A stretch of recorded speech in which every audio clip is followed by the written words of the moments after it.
Quiz musique, Franck, qui chante Pouki, Jaja, Copine et Jolie Nana?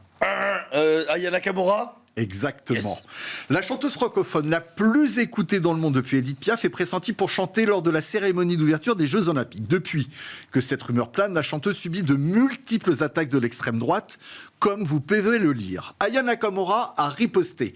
Voilà sa réponse à ce collectif identitaire d'extrême droite. Vous pouvez être raciste, mais pas sourd. Je vous laisse lire la suite. Et les Français, qu'en pensent-ils? Ils ont été sondés. Une majorité, 63%, se disent opposés au choix d'Emmanuel Macron de faire chanter du Édith Piaf par Aya Nakamura.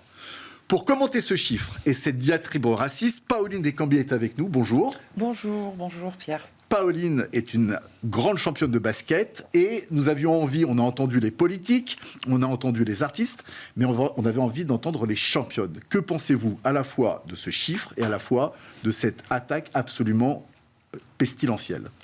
Bon, alors pour l'attaque de l'extrême droite, ils sont toujours fidèles à eux-mêmes, donc je vais dire que j'ai toujours balayé ce genre d'individus. Par contre, dans les 63%, je dirais qu'il y a quand même une part, pour moi, de jalousie, une grande part de jalousie, et puis de la bêtise, parce que il faut reconnaître que Aya Nakamura, c'est quand même la plus grande chanteuse française aujourd'hui. Elle est, je dirais, elle touche la francophonie aussi, c'est une artiste francophone. Si je fais le parallèle avec Édith Piaf, parce que je trouve que c'est les mêmes, c'est deux personnes qui viennent des quartiers populaires, qui ont toutes les deux amené l'argot. Un argot à une époque d'Édith Piaf, c'était aussi quelque chose de nouveau. Toutes les deux, elles sont issues de l'immigration. Il ne faut pas oublier qu'Édith Piaf, sa maman, je crois que sa grand-mère était marocaine, avec du sang italien. Donc c'est un peu, moi je fais le parallèle de deux grandes artistes. Et puis surtout, symboliquement, je trouve personnellement qu'il faut pointer du doigt que c'est bien qu'une jeunesse s'approprie la musique notre patrimoine, qui est une musique d'une artiste qui fait partie du patrimoine français, qu'on veut valoriser lors d'un grand événement international et qui va certainement rassembler, finalement, être un trait d'union entre deux générations, la génération d'Édith Piaf et permettre à une nouvelle génération de se réapproprier les classiques d'une grande artiste et de la découvrir, et puis que le monde entier redécouvre aussi cette icône française. Et puis, il ne faut pas oublier que les Jeux Olympiques, c'est les Jeux de l'avenir de notre jeunesse. Et qu'il ne faut pas oublier. Donc, pour moi, Aya Nakamura, elle a toute sa place aux côtés d'autres artistes, certainement. Et puis, de ce que j'ai lu, en plus, je ne veux pas aller en contradiction, mais il y a tellement de choses qui s'écrivent. Quand Aya Nakamura a été convoquée en secret pour rencontrer le chef d'État Emmanuel Macron, de ce que j'ai compris, il lui aurait demandé ce qu'elle aimerait chanter, et c'est elle qui aurait fait le choix, en plus d'Édith Piaf. Donc on ne s'attend pas à ça. Effectivement, de la part de nos jeunes qui puissent connaître des classiques, mais on l'a déjà connu. Mais moi, je pense qu'il y a le cumul de mandales avec Aya Nakamura. Femme, aussi. Jeune, noire, qui réussit. C'est trop pour certains en France aujourd'hui. Ce chiffre est effrayant, mais il l'a toujours été finalement. La jalousie, c'est quand même le seul sport mondial où il n'y a qu'un seul participant, c'est la France, depuis toujours. Parce que personne ne peut s'opposer à nous, ni au JO, ni au championnat du monde, au championnat d'Europe, encore moins. On est les champions du monde des jaloux. Donc plus que du racisme, parce que c'est de la bêtise pure, il y a quand même quelque chose qui est un vice, cette jalousie. C'est dans notre ADN. Il faut vivre avec ça. On a, Dieu merci, d'autres valeurs et d'autres qualités, mais on a ce gros caillou, ce gros rocher dans notre chaussure. En même temps, moi, qui ai évolué aux États-Unis dans les années 80, j'ai l'impression, avec 20 ans de retard, je me souviens, moi j'étais une des premières joueuses noires en équipe de France de basket, à la même génération qu'Yannick Noah. Il n'y avait pas les réseaux sociaux pour amplifier les commentaires qu'on a pu...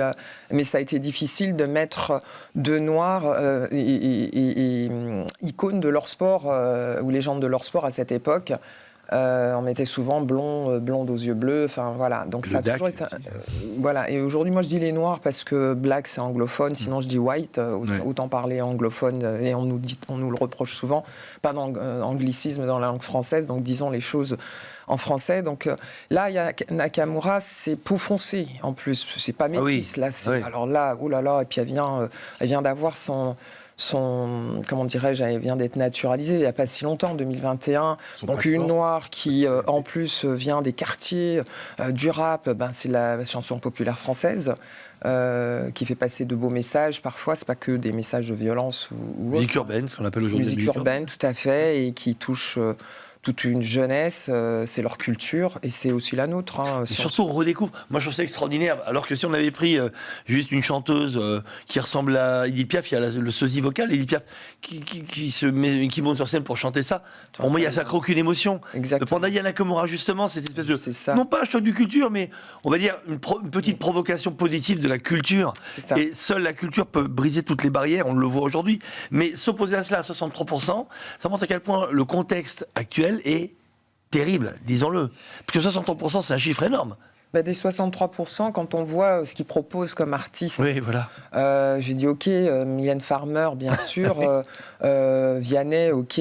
Michel Sardou. Michel Sardou, oui, mais ça, c'est le côté très, je dirais, conservateur et qui touche pas... mais quelle modernité avec Michel Sardou. Voilà, même Jean-Jacques Goldman, je crois que c'est Jean-Jacques Goldman qui est publicité, mais le message qu'on envoie en 2024 au monde, c'est pas Jean-Jacques...